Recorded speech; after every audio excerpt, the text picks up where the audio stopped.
And good afternoon once again to Bloomberg Opinion Editorial Board Conversations. I'm your host, Robert George. Today, we've got one of my esteemed colleagues again, Nisid Hajari, who focuses on just about all things foreign policy and global on the Bloomberg Editorial Board. Nisid, welcome. Thank you, Robert. Glad to be here. Great. It's been almost 20 years, and the United States is finally winding down America's longest war. President Biden earlier this year announced a date certain for us to leave Afghanistan, following up actually on former President Trump, who initially stated our need to leave there. So after nearly 20 years. So Nisid, you just recently wrote an editorial where we kind of tried to lay out, the challenges, what the United States is doing right or should do right, or what it might be doing wrong in leaving Afghanistan. So say some more about that, please. Yeah, I think so. What we wanted to look at was if you're going to withdraw, and there are arguments about whether we should or not, whether we should try and maintain a small force there for an indefinite period and so on. And there are plenty of good arguments on both sides. But once the decision has been made, it's important to do it properly, right? And you want to do it in a way that gives the Afghan government the best chance of success, that gives the Afghan people the best chance of success, and that allows the United States to protect its most vital interests, which in this case are preventing a terrorist attack that emanates from Afghanistan occurring here in the U.S. or one of our partner countries. And that's where the administration's slipped a little bit. They've been taking a while to lay out what they call an over-the-horizon capability, how we're going to prevent terrorist groups from reforming, from plotting from there, from launching attacks and so on. This is difficult because a lot of the neighboring countries don't want us to base our forces there. And if you're trying to run missions from the Persian Gulf, you of course have less access to intelligence. Planes and drones can't spend as much time over Afghanistan, so it's harder to find targets. Risk of collateral damage goes up, and so on. But given all those difficulties, you still need to make some decisions quickly, because what you see happening on the ground is morale is crumbling, right? The uncertainty of how much support we're going to provide and how much support we can provide is leading some Afghan army units to just surrender to the Taliban without much of a fight. I think we need to be a little clearer, a little faster about what we're going to do and how. There was another report, it might have been the Washington Post in the last couple of days, that suggested that Afghanistan could devolve into civil war within six months after the U.S. leaves. Is the infrastructure that we left in terms of a civil government that weak that it would not be able to survive even 6 months without us? It's entirely possible. I think originally, not that long ago, the U.S. was saying it would take a couple of years, that the government should be able to hold on at least that long with continued financial support and so on.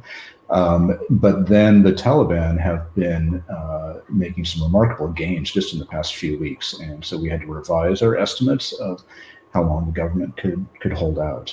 So now we're saying it could be as little as 6 months, it could be as much as 2 years. And what you see happening, Afghans themselves can see that this is happening, and so around the country, various ethnic militias are reforming. These sort of forces loyal to local warlords that want to resist the Taliban, but are essentially have very narrow interests where they want to protect their community, protect their part of the country.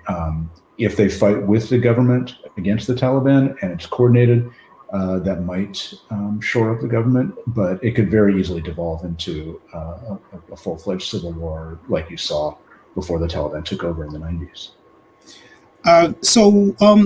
Does the United States, what role do they have to play there? Can they be a middleman between the civilian government and these kind of these ad hoc militias to try and create some kind of bulwark against the Taliban?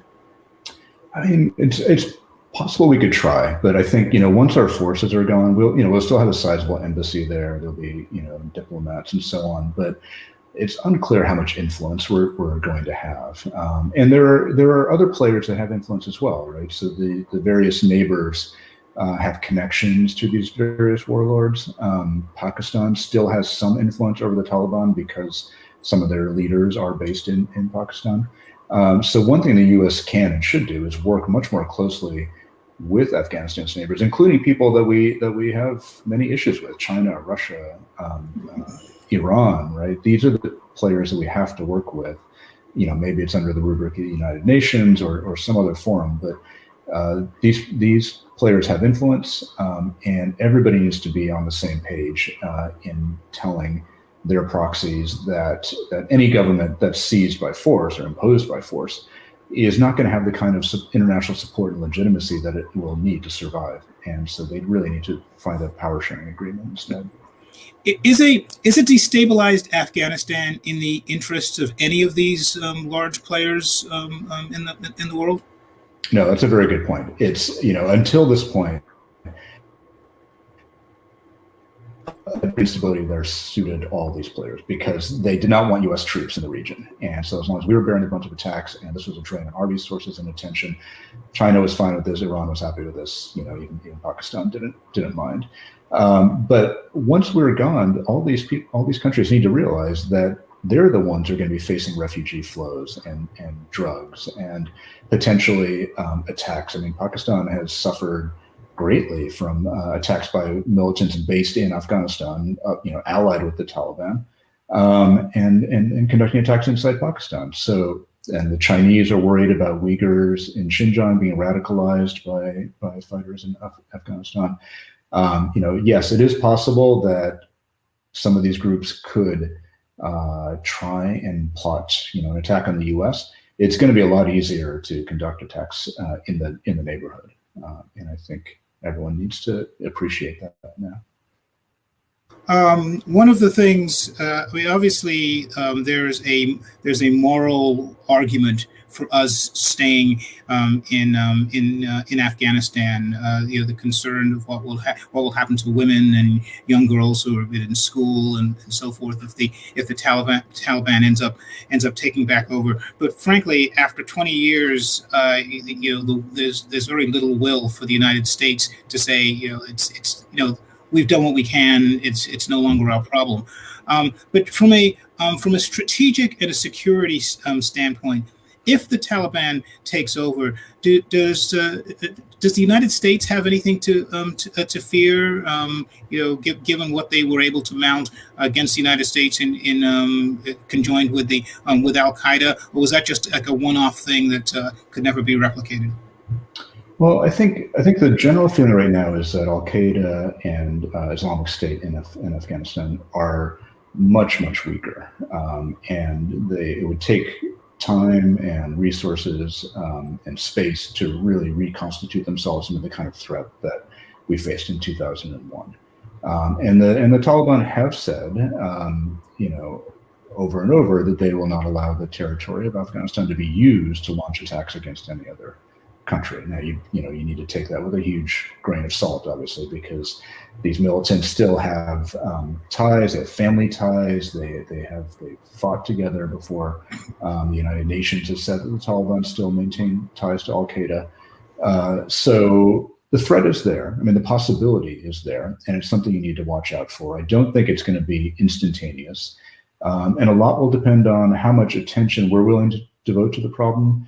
What kind of resources we put into it, intelligence, building of local sources, maintaining some sort of surveillance and so on. What we won't be able to do is what we've done the last several years, which is maintain constant pressure on these groups, basically knocking off fighters before they can even get going. And that kind of sort of constant pressure you can't do from outside the country. So we're going to have to put a lot more focus on trying to disrupt specific plots, find out about them ahead of time, disrupt them.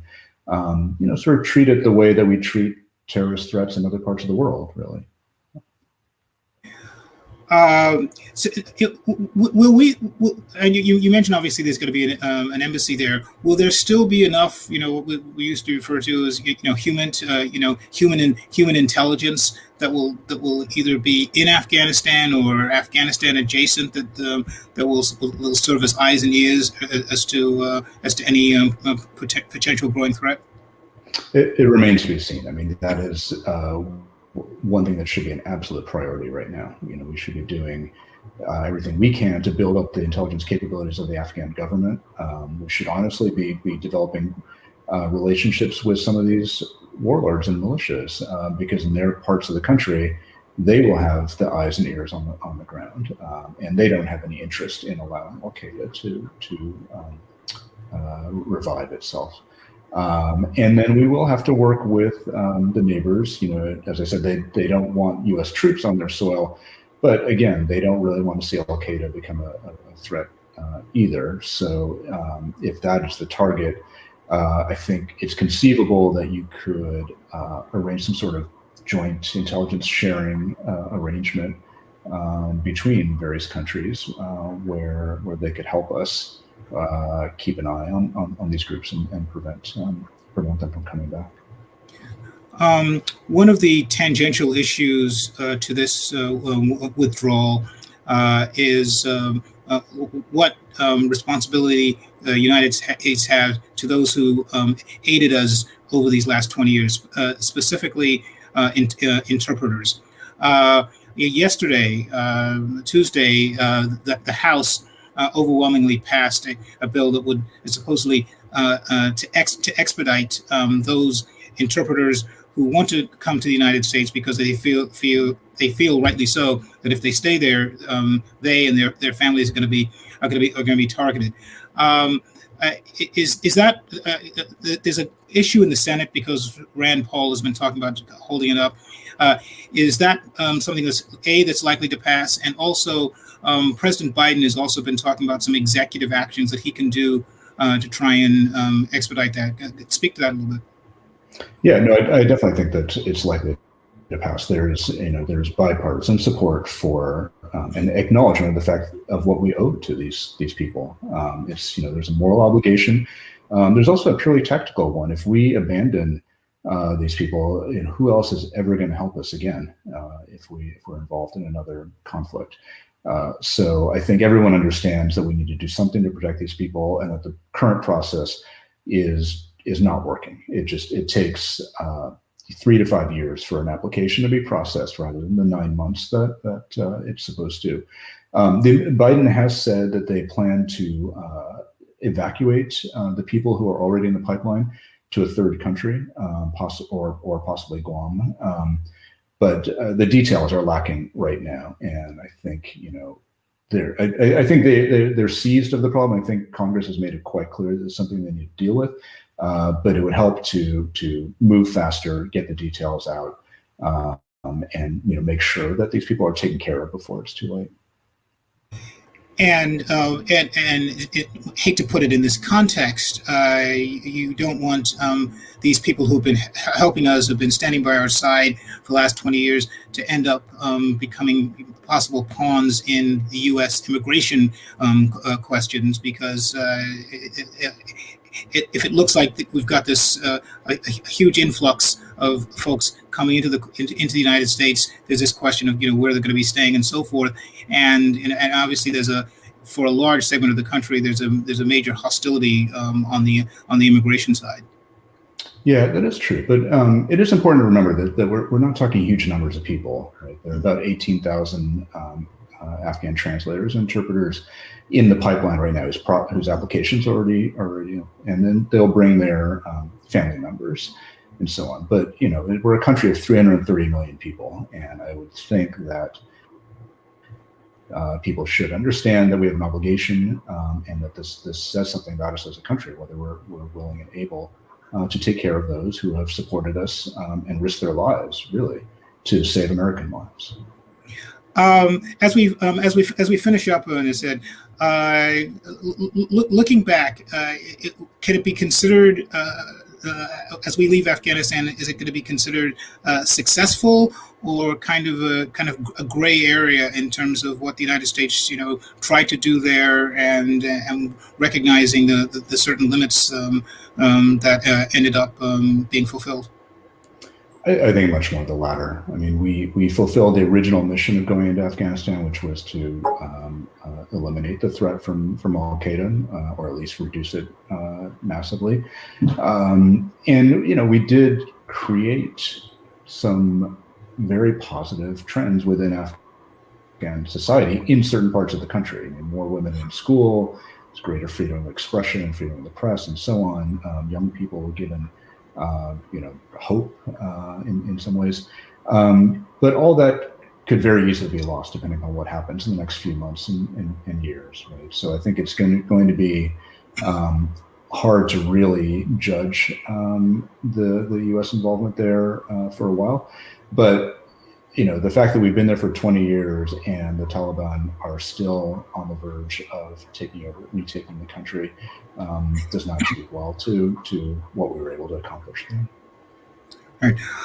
Nisid Hajari, thank you so much for giving us a little bit of insight on the Afghanistan issue. Once again, I'm Robert George, and please join us again next week for another edition of Bloomberg Opinion Editorial Board Conversations. Thank you very much.